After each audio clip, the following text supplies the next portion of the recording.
Seorang pria berinisial DM 20 tahun nekat berpura-pura menjadi masinis demi bahagiakan ibunya. Sayangnya kebohongan DM ini membuat dirinya malah terjerumus mencuri HP yang kini berakhir di penjara. DM diketahui berasal dari Blitar, Jawa Timur. Kini DM diamankan polisi lantaran mencuri HP seharga 2,9 juta rupiah. Kisah DM bermula saat dirinya tak memiliki pekerjaan dan bertemu dengan seorang petugas KI berinisial A 21 tahun yang belum lama ia kenal.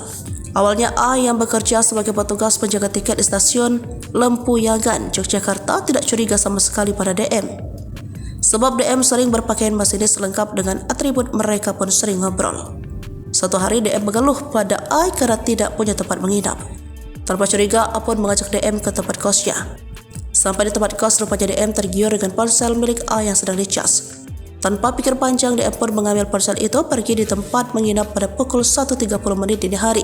Merasa kehilangan barang miliknya sekaligus mencurigai sosok DM, korban akhirnya melaporkan ke atasan dan ke pihak kepolisian. Tak butuh waktu lama, pelaku DM dilacak melalui transaksi pembelian tiket kereta api.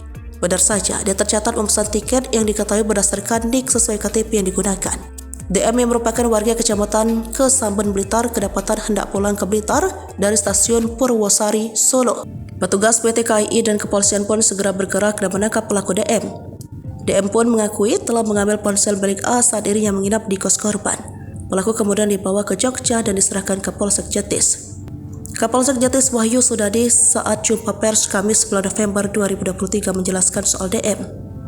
Tersangka DM ini berpura-pura menjadi masinis kereta.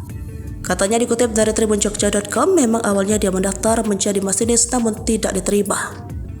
Lantaran tidak ingin membuat orang tuanya kecewa, selama 3 hari ia berpura-pura menjadi seorang masinis di PT KAI Daob 6 Yogyakarta.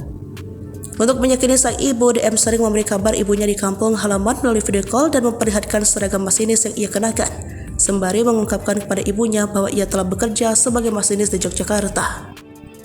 Hingga suatu hari DM diminta pulang oleh ibunya, celakanya DM kehabisan ongkos. Nah, dari sinilah ide mencuri ponsel itu muncul hingga akhirnya ia diringkus aparat. Karena hari sebelumnya dia daftar menjadi masinis ternyata enggak diterima. Untuk mengobati kekecewaan ibunya biar enggak sakit hati, akhirnya dia berpura-pura menjadi masinis, terang Kanit Reskrim Polsek Jetis AKP Mardianto. Sementara ponsel curiannya rupanya sudah dijual oleh tersangka DM seharga 420.000. Uang itu digunakan untuk ongkos pulang ke Blitar. Namun belum sampai menemui sang ibu, DM sudah dibekuk aparat. Pelaku DM dikenakan pasal 363 KUHP tentang pencurian dan pemberantasan dengan ancaman 7 tahun pidana penjara.